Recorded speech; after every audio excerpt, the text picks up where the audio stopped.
Is Namsa here at Nkosi Talk Shows, the Find Your Own Voice, Lead from Within. With me today, we have Dr. Biket Tan and Carol Ann Cooper. How are you, ladies? Yeah, very well, thank you. Good. So our topic today is how do you maintain good health by changing healthy habits? And Carol Ann, you chose this topic. Could you please explain to our audience why you chose this topic and why do you think the audience will benefit from this topic, please? Yeah, it came more sort of from a question that was asked in a conversation where I was with a group of women a couple of weeks ago, and they were talking about sustainability and about sustaining your changes that you've made in your health. And so it got me thinking, so that word sustainability is like a bit of a buzzword, and I hear it a lot around, and I'm going, oh, not that word again. But then I sort of listened, and it's like, okay, so what changes have happened in your health? And so we were exploring that. And when did it begin? And how do you sustain it? So actually, yeah, it is about how do you maintain good health by changing health habits. It's all intertwined. So that's the reason I chose this topic.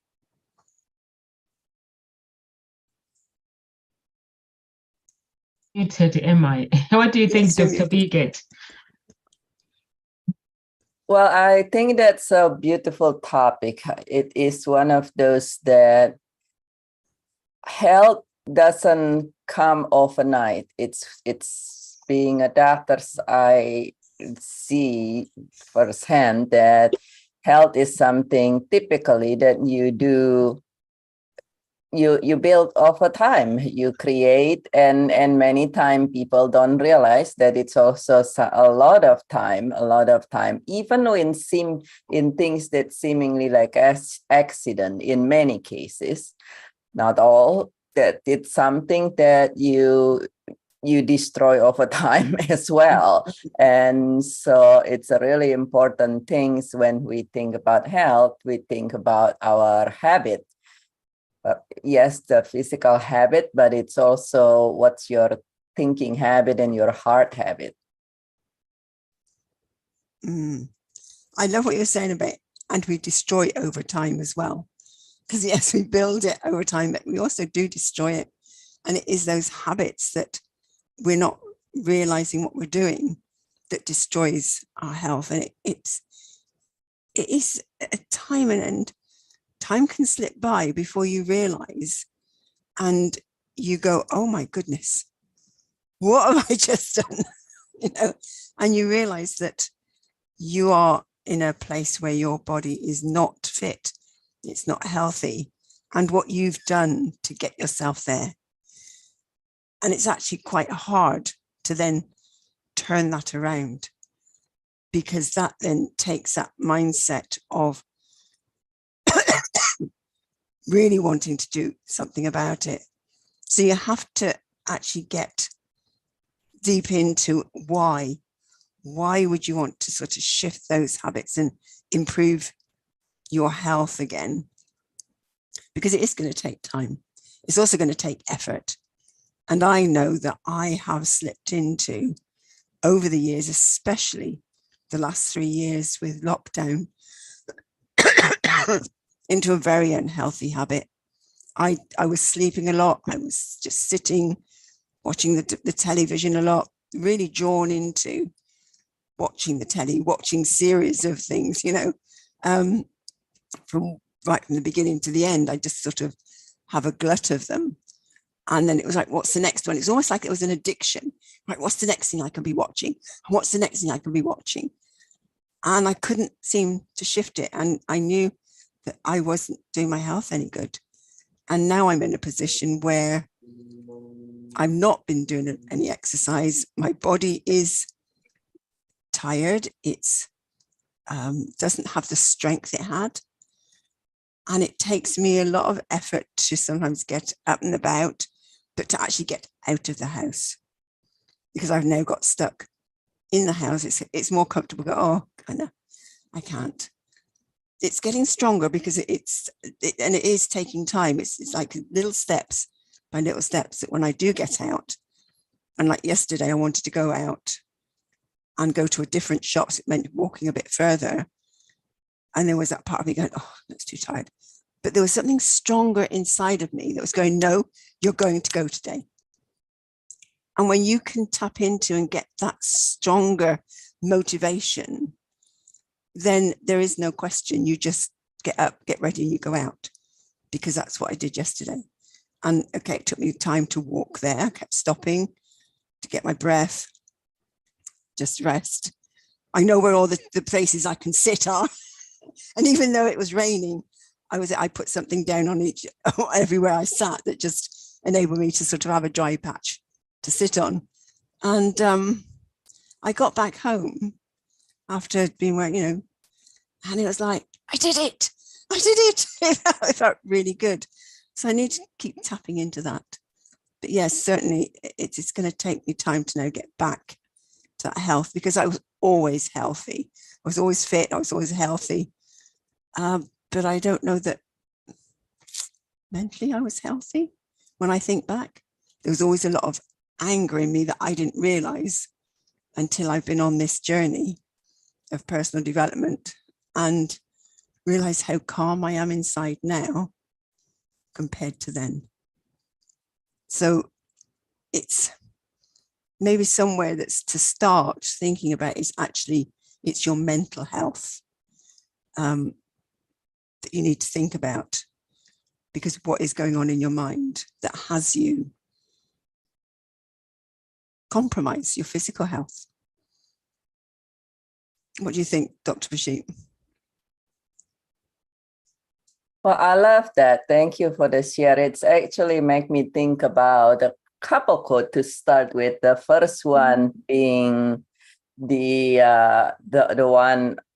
A lot of time people attribute it to Warren Buffett, but it might have been somebody else originally say it. But it's something that runs. He says, supposedly he says it, that habit is the chains of habits are too light to be felt until it's too strong to be broken.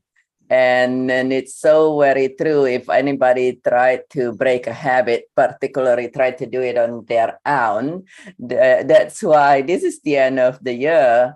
And we know the statistics says that I believe 85% of people or more never completed their so-called New Year's resolution. Some people also altogether just don't even bother do it anymore, right? And so the chain of habits are too light to be felt until they're too strong to be broken.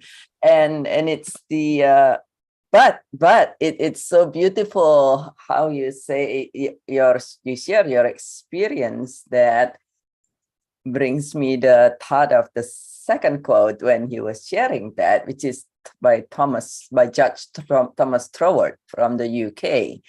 And he says that in each and every one of us, there is a spring, a continuous spring of growth that want us to continue to grow. And so even with things like the pandemic and such, after a while, it sounds like that spring of growth in you say, no, it might be raining and cold there in London, but we're going out there because you are not done growing. And you did it. That is so beautiful and so awesome. And yeah, it's something that a lot of time it's our mind saying that, well, you know what? I mean, it's cold, it's this, it's that. And at the end of the day, it's everything relatives, right? I was looking at something on a couple of different people posts and here and I was I was looking at the weather the other day. I was like, oh, you know what? It's really a bit cold here and it's nasty and what have you. I'm in California, in Southern California, nearby Malibu, if you can imagine the weather. And then I'm like, oh, yeah, it's cold. And I spoke to somebody online and they're like, oh, it's really awesome here. It's 55 and it's just so great. And I just like, because it's 60 here. And I was like, it's so cold. So it's really it's everything relatives. It's like 55 degree Fahrenheit. It's so wonderful and awesome. For me, it's like 60 degree Fahrenheit. It's so freaking cold. I don't want to get out. So what is it really out there? And we just want to watch our mind.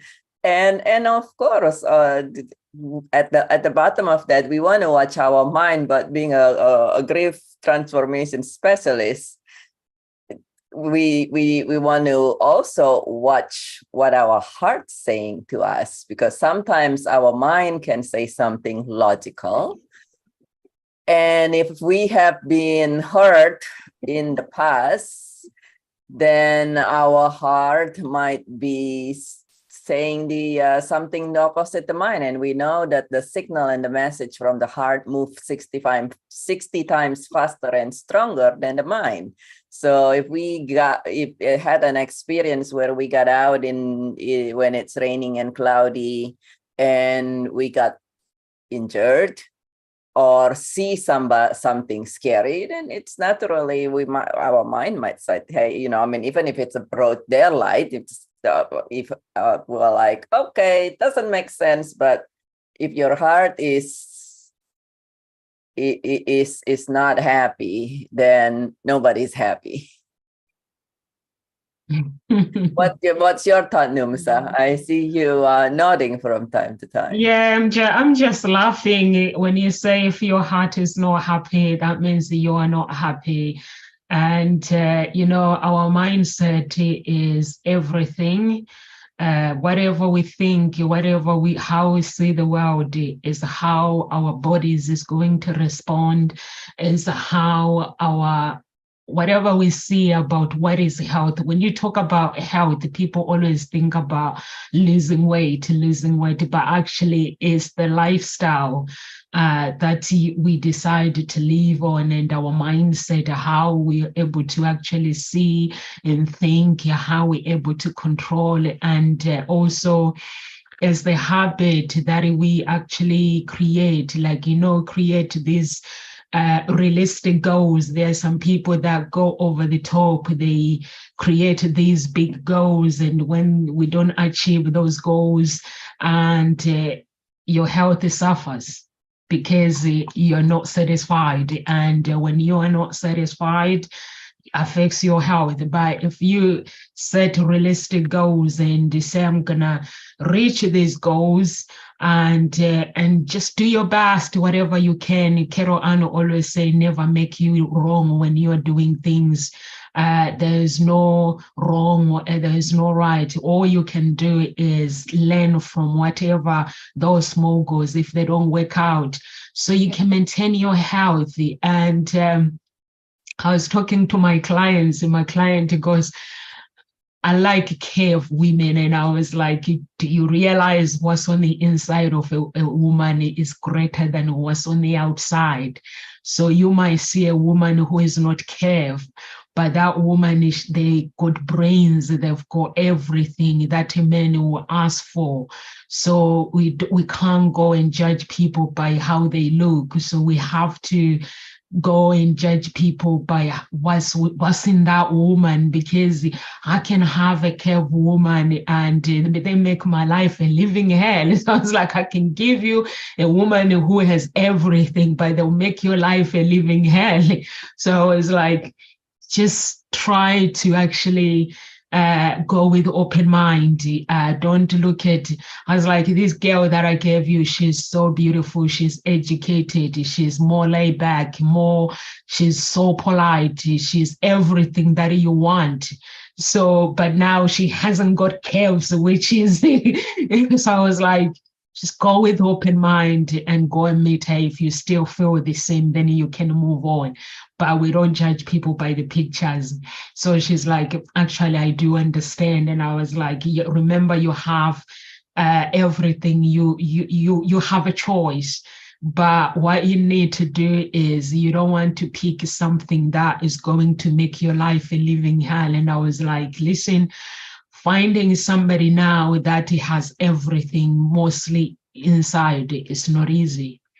And I said to him, you just need to actually go and follow your instincts, but don't look at someone on the picture and say, God says no. And I was like, I don't think it's God. I think it's just you with your cave women, like the outer world. You're craving the outer world, and which it destroys man. You see men with a man and with a beautiful woman, and that beautiful woman actually, like Tony Robbins says, reduce them to nothing. And I was like, just go, just go on a date.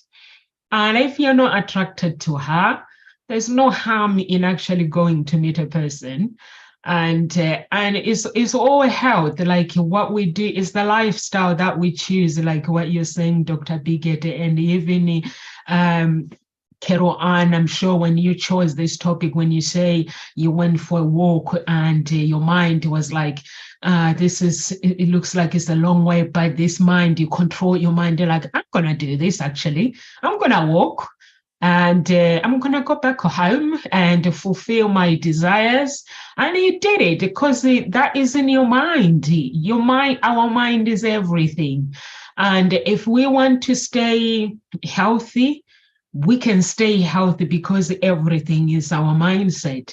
Or if we want to say, oh, we want to lose weight and focus on the losing weight, if you just say, you know what, I'm going to look at my cupboard, what I eat, and just maintain my lifestyle and have a beautiful lifestyle and not be stressed with anything and choose my fight.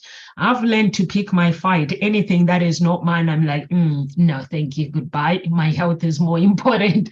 So it's so many things when we talk about lifestyle and everything. And over to you, Carol Ann. Yeah, there are. I think it's actually your wealth is your health. That's the one I keep hearing. Ralph Waldo Emerson actually says that the first wealth is health. And so I think people need to shift, and I'm realizing I need that shift to go back to my health and really focus on my health. But there's another quote that I found by Maxime Lagacé. The more you understand yourself, the more silence there is, the healthier you are. I think that ties in what you were saying, Dr. Vijit, as well. It is about knowing yourself. It's working on yourself. And so where are you on your journey of health? Because, as I said, I used to be really fit and healthy. And then over time, things sort of changed.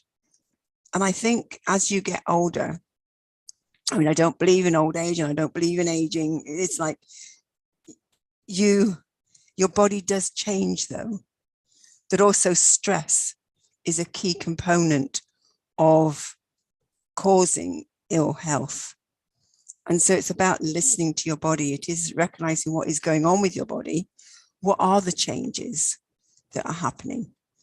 And so really getting to know your body, where it's at, what's happening, and what could you be doing that you're not doing? What habits have you sort of slid into place that you need to become aware of and change, even if it's just one habit, and slot in a new habit. It could just be drinking more water, because there is a book, I can't remember the author's name, but it's called your body's many cries for water. And he actually talks about how many illnesses can be healed just by drinking water, because it is your body's cry. I mean, we are, is it 70% water? And if you think about it, how much water do you actually drink in a day? And I know when I attempted to drink, I think we're supposed to drink about 1.5 liters, 2 liters. And I started to focus on that. And it was like, I couldn't get through 1 liter. It was like, wow, this is a lot. I managed to up it, but I've slipped back again.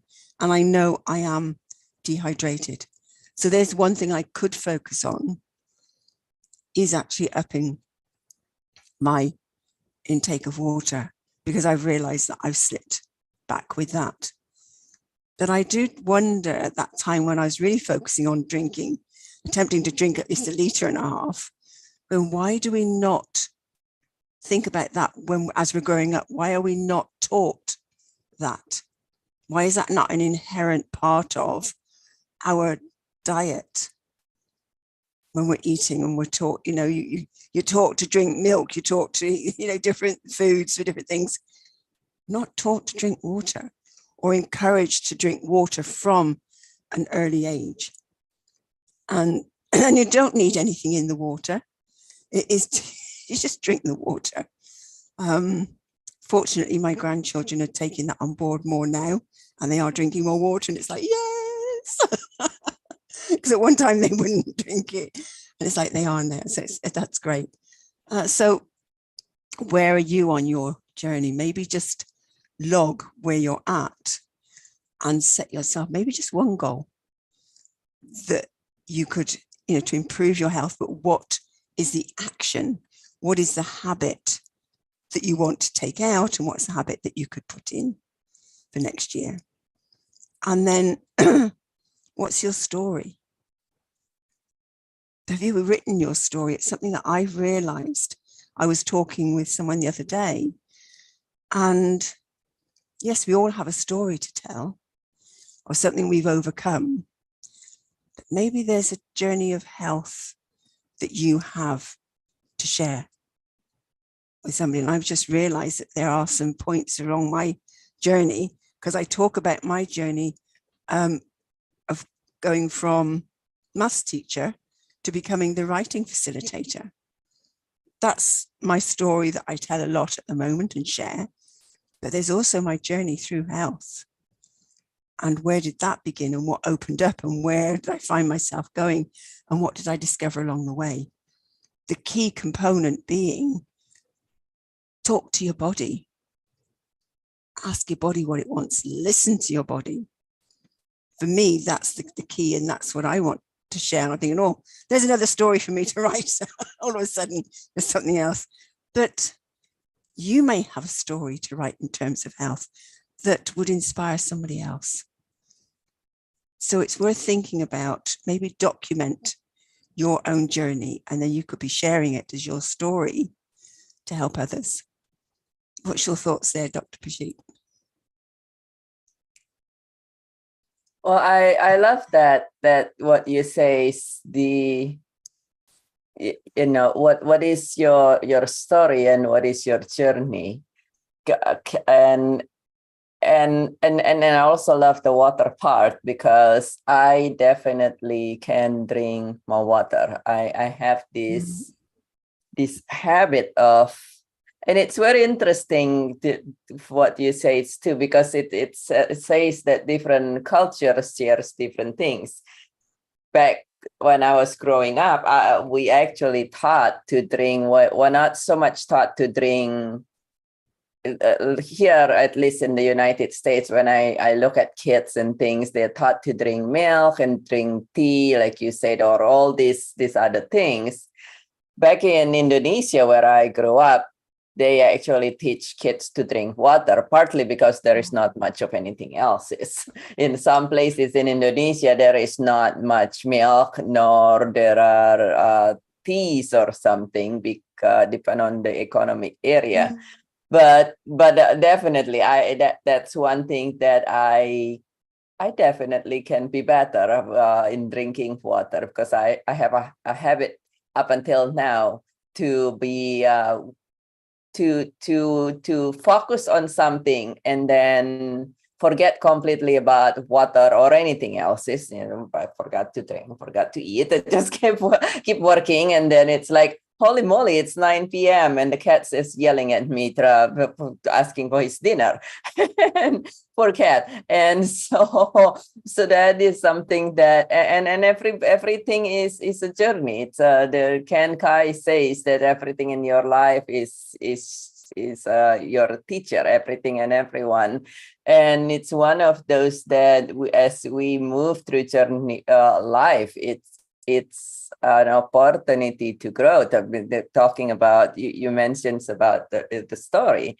I used to have a lot of health challenges. I used to be I used to have practically, you think about any system, I have problems, so to say. I had depression, heart condition, intestinal problem, muscle pain and ache and joint, and who knows from what have you, even skin and even teeth problem, teeth and gum problem. You name it, you name a system, I have a problem. and so it was one of those things, and many times a lot of so and then we have great doctor here, but they were like, well, you're just gonna be taking these medications forever.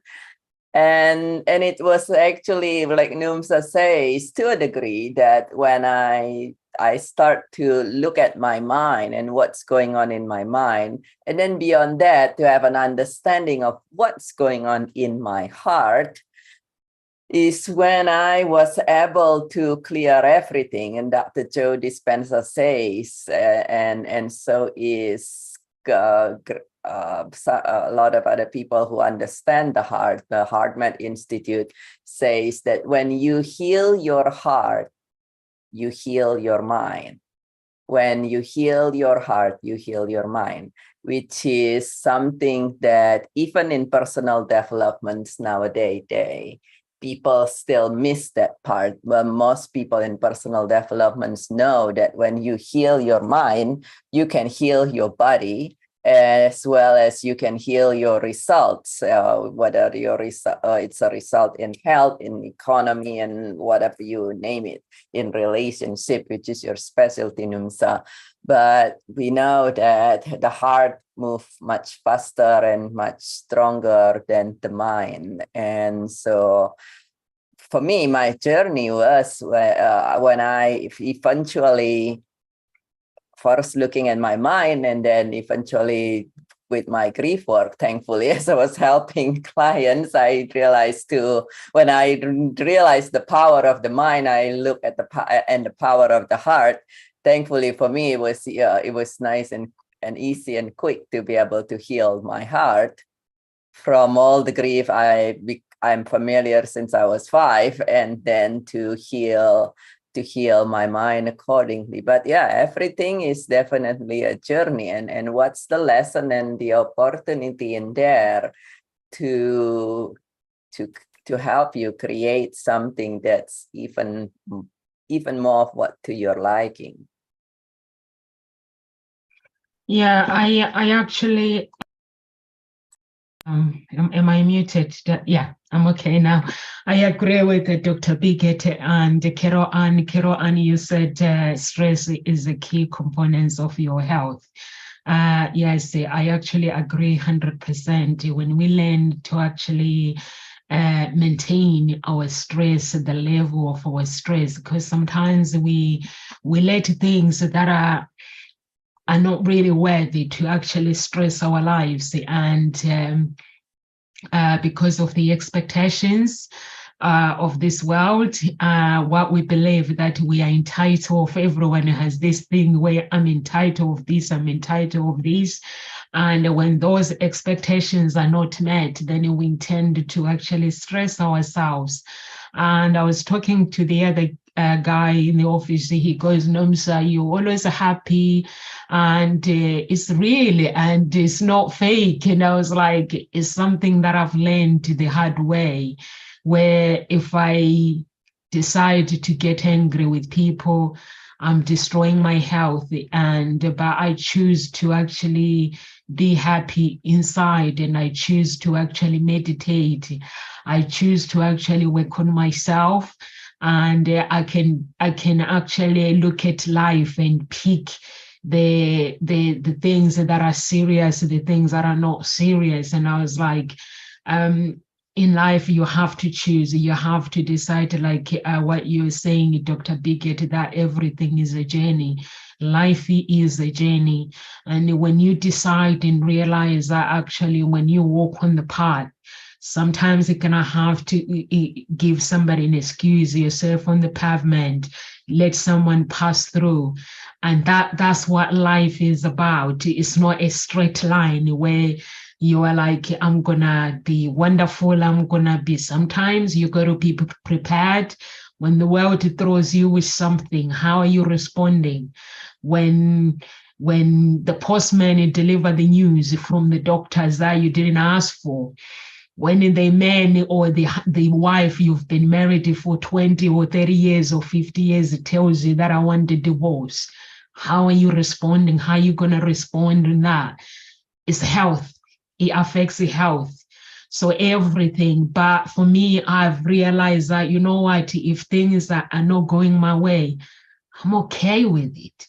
And I'm going to look after my health. I'm going to actually live in this world by looking at my daily activities and not being too hard on myself.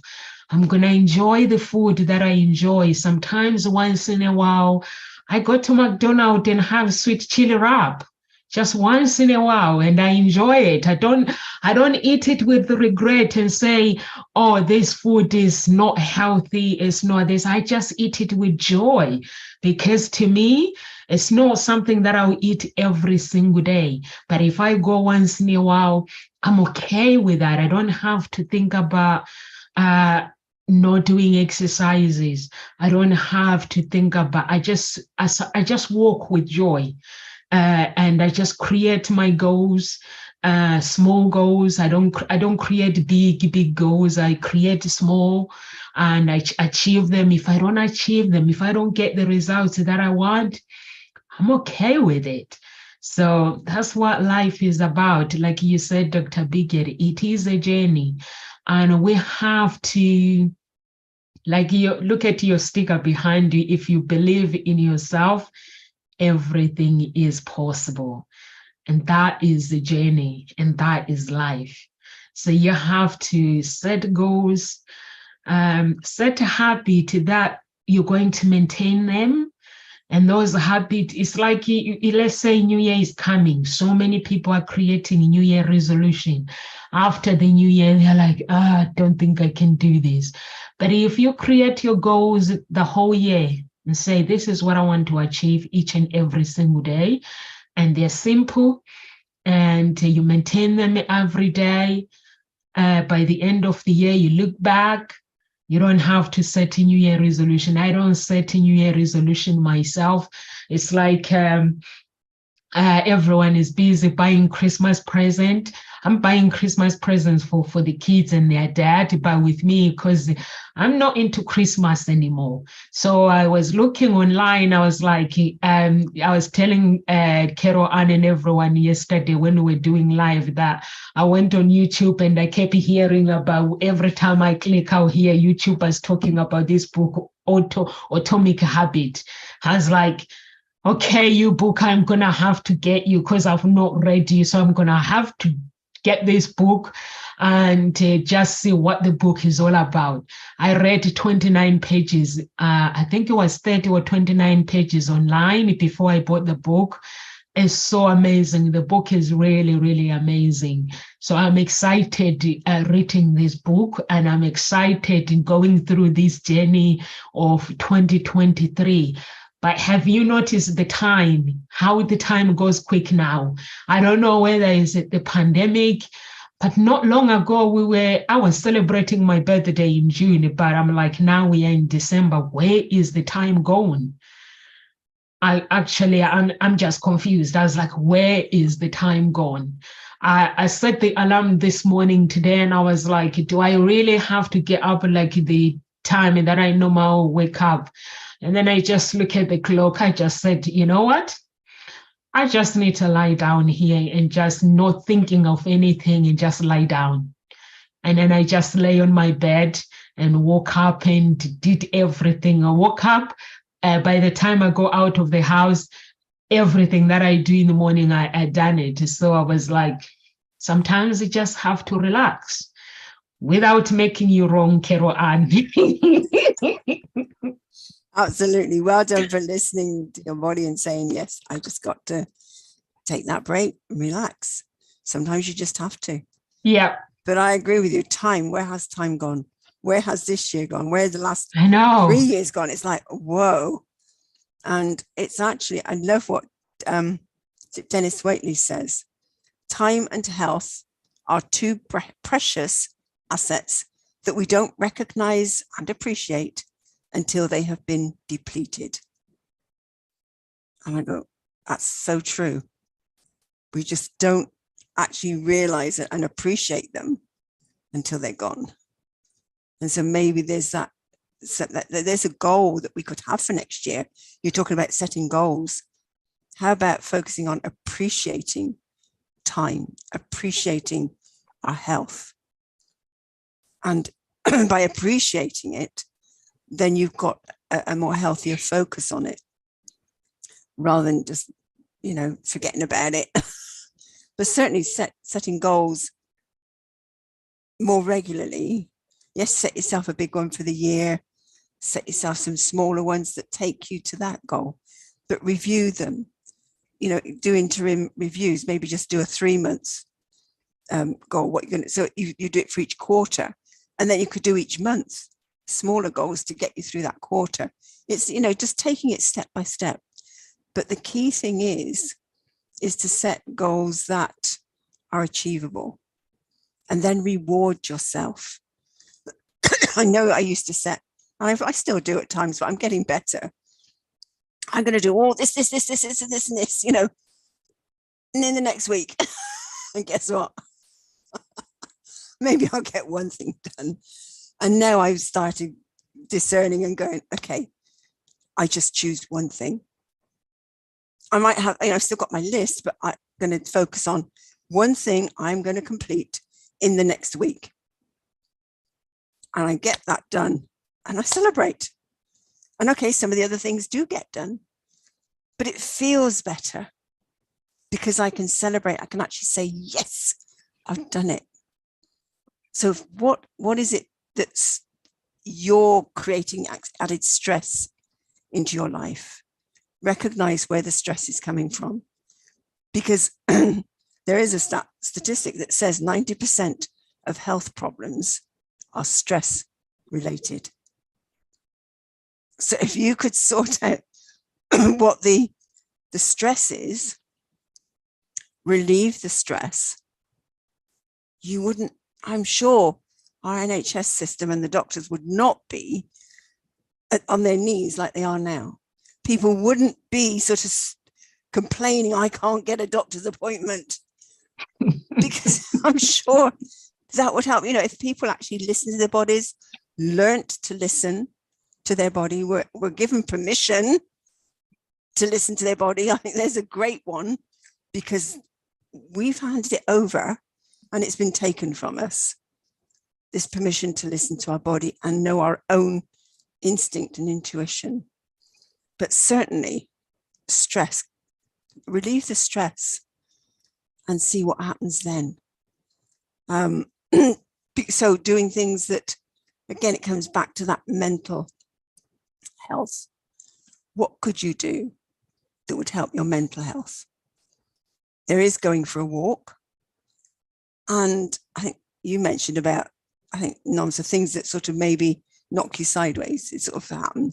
You think, oh, then you get off that cycle of doing what you were doing. plan for those situations. So, right, if I can't do what I said, I want to go for a walk, or it's raining. So you want to go for your normal walk is around the park. Well, go maybe somewhere else that's indoors. That's maybe a short walk, but it's a big place indoors that you could go for a walk around. Have a contingency plan that allows you to succeed, or maybe another activity that you could do in place of it. Actually, having a bit of variety does help, because sometimes we can get a bit stuck in a rut, and maybe we go a bit, oh, I've had enough of this. I hate the word bored. And I very often my grandchildren say, oh, I'm bored. I say, no. Take that word out of your language. What actually is happening? Choose another word. Maybe it's become monotonous. Maybe it's become mundane. Because those are words you can work with and then do something about. Just that excuse, oh, it's boring. It gives you permission to stop and do nothing and then complain. Well, stop complaining. What actually is happening? And so sometimes it can be monotonous. It can be mundane. It's like, oh, I had enough of this. Bring a bit of spice into it. What could you do? So plan, have a contingency plan for if it gets that way. And, but certainly work on the stress. And there are things that you could maybe try something new. Try something you've not done before. And there's creative activities like coloring, there's painting, there's writing, dancing, listening to music. Something that just shifts, lets you switch off for a minute. And as you said, Nomsa, you gave yourself permission to have that rest. It's giving yourself permission to have that time out of your busy day. And actually, you'll find yourself far more productive afterwards than if you attempt to push yourself through it. And I think that's another mindset reset. You know, I've got to get this done. I've got to get this done. I've got to get it done. Yeah, you can relate to that, Dr. Brigitte. Yeah. Do you find that people with sort of people that you help have got that sort of, they're pushing themselves and maybe they need to back off a bit? Yeah, and a lot of people, I mean, in the Western society, depend on the culture to a degree. It's always very interesting when I work with multicultural people. The Western country, the Anglo system, so to say, the people with the Anglo background, they seem, even globally, to subscribe more of let's push ourselves as well as possible, as well as a lot of the Asian culture, actually. But interestingly, some places, even in Europe, they say, no, you know what? It's not about pushing. We appreciate and we enjoy. It's okay to have lunch for an hour. And it's absolutely okay that dinners take 2 hours and all these things, while if you're here in the United States, it's one of those things, let's run as fast, people kind of like from young, and actually even when I was growing up in certain part of Indonesia, at least, they try to teach you to run faster than your own shadow. And it's like, really? And so it's definitely a lot of people are so stressful from being so demanding to themselves. And sadly enough, with what I do with grief, they demand themselves even when they are grieving, forgetting or not realizing, which is Dr. Viktor Frankl put it best, that an abnormal behavior in an abnormal circumstance is normal. And so if you are going through things, don't ask for yourself to be perfect. On a daily basis, don't ask for yourself to be perfect, particularly if you're going through things. Allow yourself just to be you, to be authentic, and be who you are. If you need to take a break, then, in my grief class, I teach my clients that it's a smart thing. And it's not a weakness, it's a smart thing to, like Numsa, listen to your body. And sometimes your body might say, hey, you got to rest a little more. And sometimes your body might say, you got to, you'll be good, benefited from crying. We know that our body, that human actually has 3 different forms of tears. And the third one, the emotional tears, our body only release that if we actually can benefit from emotional crying. Unless, most people, unless you are a trained actor, you cannot just, imagine if I'm just right now say, okay, Caroline, in the next 10 seconds, you better be crying profusely and then sobbing. Unless you are a trained actor, you can't do that. And actually I'm trained in acting, and what trained actors do is they are able to think and immediately put their heart and their mind into something really, really sad. That's what we do, to be able to cry. And so, but that's the and at the same time, to keep in mind, I would say everybody's different, right? And what's stressful for some people is striving for others. Funny that we talk about this, because I have about an hour sleep like last night. I literally have about 1 hour of sleep, and so, but I'm one of those people that short-term stress actually is really good for me. I perform at almost like an ultimate level on short-term stress. Now, it does not mean that you'll be sleeping an hour every day. It's good for anybody. But yeah, I have an hour sleep, and it's one of those that, we everybody's different. I know, Numsa, you run on short sleep too from time to time. So it's one of those that I'd say we're just unique. And for me, it was I was going to sleep, and then something in me get up and start writing this event, which will be on January 11. And I was like, okay, it's actually a really perfect time. And then I sleep and wake up. So. Yeah, I'm a short sleeper as well, and I do listen to my body. That's why I'm saying it's very, very important. I work, but the day when my body says, you know what, Nomsa, I'm tired, I just sit on the sofa because I know I'm forward with work and I don't have to stress. And I don't put pressure on myself, like Dr. Bigot, you were saying we put demands on ourselves, putting pressure on stress, too much stress that things got to be done, this is got to be done. But guess what? It's important. And Carol Anna, you said we don't celebrate our times when we achieve something, or even when we are meant to be grateful of something, we want more. You know what? I'm going to go to Ngozi Talk Shows today. When I finish Ngozi Talk Shows today, I need to do more. Being at Ngozi Talk Shows is not enough. And doing all these things that I'm doing is not enough. I need to do more. And then you put pressure. And then when the doctor says something is wrong, that's when you're like, okay, I need to have a rest.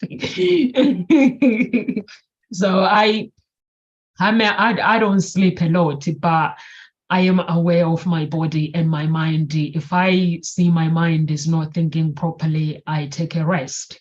And when I'm taking a rest, you can't say, Nomsa, do this. I say, it can wait. Whatever that is, it can wait. And also, Dr. Bigot, you mentioned the grieving as well. There's so many people that put pressure on themselves when they're not feeling very well. They are like, oh, why can't I get better? But if they were to focus on the healing themselves, like focus on the meditating, focus on the praying, focus on resting your body so you can heal properly, instead of, oh, why is this taking so long? So in that way, your healthy lifestyle, you can be better. But if you're grieving and you start looking at other people and you're like, why am I feeling this way? Some people just, they just get along with things. Why am I not actually? And then you start labeling yourself, you are not normal. But guess what? We are all different and we are all unique. If someone is married and someone is not married, that's their journey. They're married because something they did different, or they're just married for the sake of being married and they're miserable. And you that is single, you start judging yourself, or somebody's doing exercises and you are not doing exercises, and you start like judging yourself. Like Dr. Biggett, you said you can do the dance. Me, sometimes I go running Monday to Friday, but when the day I don't feel like going running, I dance at home. I don't really like judge myself and say, why didn't I go for running? I just dance for an hour. I'm doing exercises. I'm sweating. I'm shaking my booty. That's what I do when I go running. So I'm okay with that. So it's just having this setting up a plan that works for you, and creating these, adopting this habit that you know that they're gonna carry you through for a very, very long time. And like what Carol Ann is saying, she always says, never make you wrong. Some days you might have bad days with those habits, but when you develop them very, very slowly, you will realize that actually they become part of you. And that is the beauty of life, that when the good habit that you create, they're not just to create for New Year resolution, they're like for a long time. And when I started doing personal development, there are some things that took me a long time. And I was like, why is it taking this long? Because I didn't have a clue at the time, but I kept going. Now it's just a habit that is there.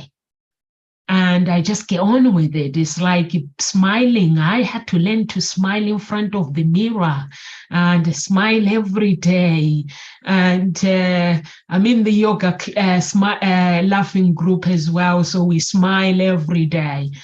It does help. Even when something knocks me down, I just put music on and just listen to my music. Any song that lifts me up, I sing along. If you look at me walking on the street, you will say, this girl, she's bonkers. If nice music comes on, I dance. Because that's what I'm feeling. I'm feeling like dancing. I'm feeling like smiling. I'm feeling like giving somebody a hug. And I'm feeling good. Does it mean my life is 100%? No, it's not. But this is what I'm choosing to be. And this is the journey, like Dr. Biggett was saying, life is a journey. Okay, Carol Ann, if anyone is watching right now, please introduce yourself to our audience and tell our audience where they can find you, please. Yes. Or if you want to comment to what I just said before, feel free. Yeah, no, I love what you were saying about you've actually got something in place that if you don't want to go running, or you're some reason you can't go running, you do something else instead, which it gives you that variety, but it means that you're still exercising. And I love that. So you've already got that plan, that strategy is there. And that's what I was talking about earlier. Have a plan so you could be doing something else. If there's an activity, it's raining, or you're not feeling like doing the one that you normally do as a habit, you've got something else that can substitute. And that's great. I love you dance. That's great. Absolutely beautiful. Music just also helps to uplift as well. And it is about your heart. I love what Dr. Pajit was saying, with Dr. Joe Dispenza. He says about your heart, it's healing your heart, and then it all comes from there. And there's John Steinbeck says, a sad soul can be just as lethal as a germ. I was thinking, wow. And for me, that ties in with what you were saying, Dr. Pajit, about the heart. Nomsa, you mentioned the heart. So maybe let's focus on our heart. How healthy is our heart? Not just physically. It's not about it just being physically healthy. There is something more to our heart. And as you say with Dr. Brigitte, with the people that you work with, is that grief that can cause stress and your heart's then not happy. And I know that caused my mum. I know that was a lot of where she gone. She had heart problems after my dad died. And I'm sure she just had a broken heart. But of course, it showed up physically. That's what they were attempting to look at. But I was working with her in terms of her heart to heal that. So yeah, go to her heart. And I'm thinking, that's something I'm going to look at. That's one of my plans for next year. Look at my heart. Maybe there's some healing here that has had me to have the habit that I've had that's got my body to where it is right now. And so I'm going to be tracking that. So actually record your progress is something I'm going to suggest. And I think maybe that's what I need to do. But where I'm at, I think it's like, is my heart really in what I'm doing? That's what's coming up. Because what I'm doing, as I mentioned earlier, I used to be a maths teacher. And over the last 20 years, I've transformed my whole life. And I'm now the writing facilitator, where I help and support women in becoming more productive with their writing, but especially about writing their story. And it is through connecting with their deeper innate ability to write and unlocking the writer within. But there is a level of, is this really what I'm meant to be doing? I'm still questioning. Is my heart fully in it? Because I love maths. I so love maths. And I think there's some work for me to do. And I've recognized it. And I think there's another level of this about bringing my heart fully into writing as much as I love doing maths. So I'll quite happily sit down and do some maths anytime. Help my grandchildren. Can I help us with our maths now? And I'm going, yeah, I'm there. Drop everything. I'm happy. Sit and write, sit and do my business, write plans. There's something that's still a bit heavy there. And so I think I need to bring my heart into it. So maybe there's something there for people to consider. Is your heart in your writing? Is your heart there? Or is there something weighing heavy in your heart? There's a message for you to share. There's your story to share. And as Maya Angelou says, there's no greater agony than bearing an untold story inside of you. So I think next year is about the year of the heart. What do you think, Dr. Brigitte? Would you like to sort of share a bit more about what you do and maybe add in there? Thank you.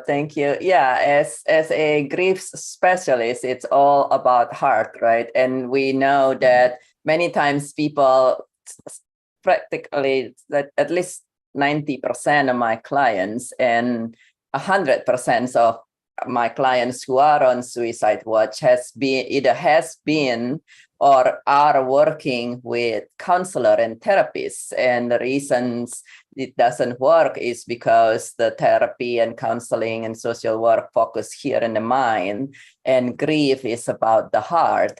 And so that's where and as you notice, Carol, and you can keep focusing on the mind, we know that the heart is stronger. And at some point it says, you know what, I want you to hear me as well. and that's when it starts knocking and says, and sometimes it could be the answer is both a yes and maybe it's math and writing at the same time.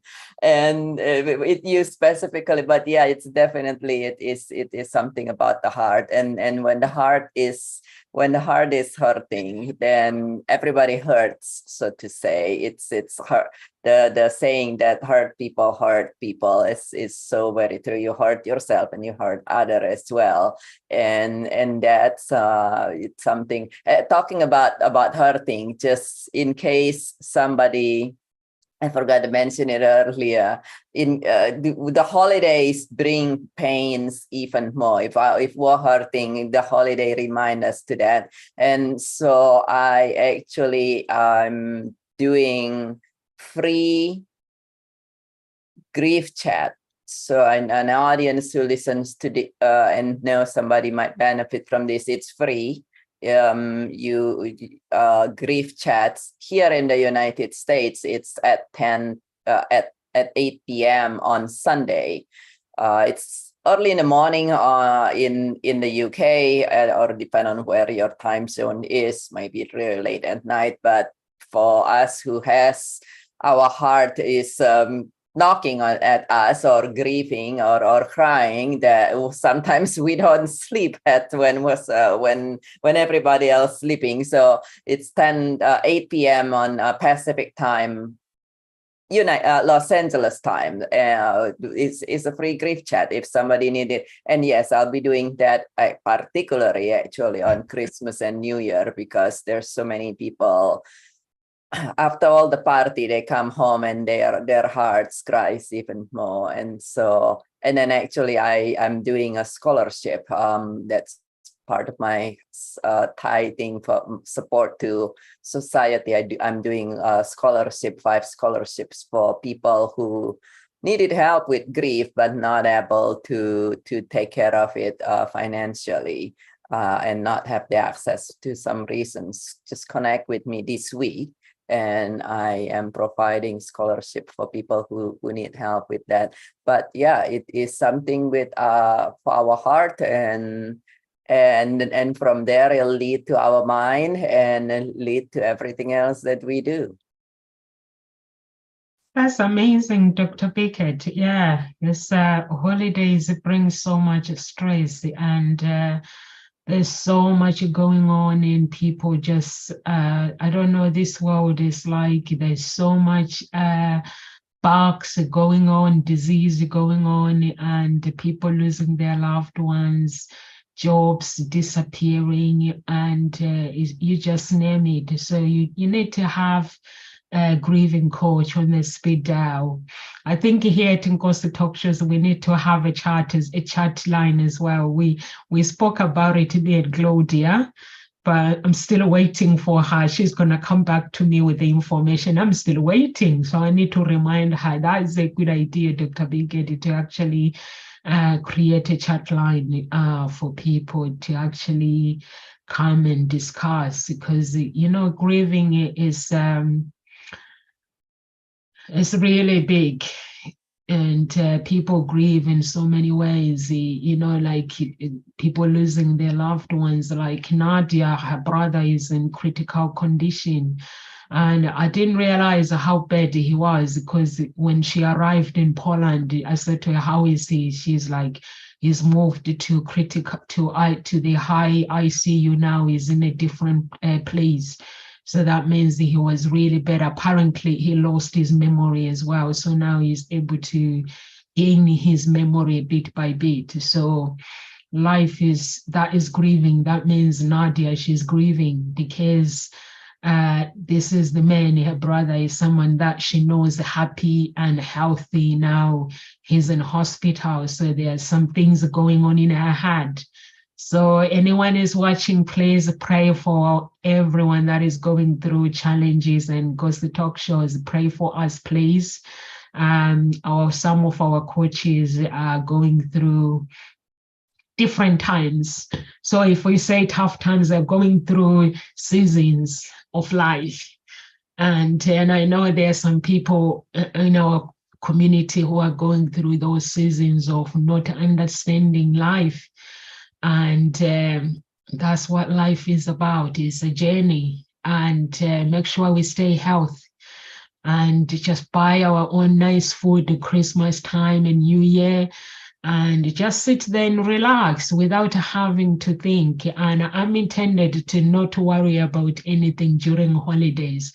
Anyone that gets sick during holidays or anyone that dies, God, they are all yours.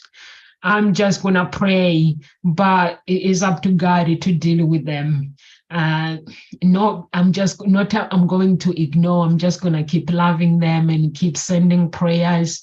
But God is there. So I'm sending a good vibes that if you're feeling alone and if you're not feeling too good or you have things that are going on in your life, know that He is always there. He is always there if you need Him. And any words of encouragement, Carol Ann, please, before we leave? Yeah, be kind to yourself. I think it's just acknowledge where you're at and don't make yourself wrong. That is really key. And as Nomsa keeps saying, yes, that is what I say. Recognize where you're making yourself wrong, because that is not healthy. Yep, your words are stuck with me. Whenever things are going wrong, I'm like, okay, Carol Ann, I'm listening. Yeah. It's just that it's just not working in that moment. Again, it's just rephrase your words. The power of the spoken language, the power of our words, don't underestimate it, because it is really powerful. So what are you saying to yourself? What are you saying to everyone else? And really listen and be kind to yourself. Love yourself, look after yourself, and just be happy. Is that song? Be happy. Yeah. So that's my last words. What about you, Dr. Brigitte? You got some last words of encouragement? I would say my words of encouragement at this moment is that you're not alone. There are people here to help you. And I mean, if you're grieving, you're welcome to join me on all my Facebook page, Brigitte Panitan, and From Grieving to Joyful Living has the information on how to join this free grief chat. You're not alone, but sometimes we feel alone, and then it's normal to want to seclude ourselves. But if you are pushing everybody away and hiding away, then nobody can help you. So you're not alone, but you need to reach out and to allow support and allow help for you to be able to be helped. But you're not alone. There are people here who can relate with you and who's here and happy to help you. The free grief chat is actually sponsored by a different person who is a successful businessman who has experienced loss. So people want to help, and at the same time, you need to allow help. Thank you so much. Thank you so much, Dr. Brigitte, and everyone who is watching, guys. Happy holidays. I'm going to be here during holidays, broadcasting while other coaches might take a break. Carol Ann, she's off on Friday. And I don't know Dr. Brigitte's schedule, but you will see her if she's available next week. If she's not, she's saying happy holidays to everyone, and live with grace, everyone. And remember, if you're watching us at Ngozi Talk Shows page and YouTube, subscribe to our channel, become part of Ngozi Talk Shows family. And on Facebook, give us some stars so we can reach more people in our community. God bless. See you on Monday. God bless. God bless.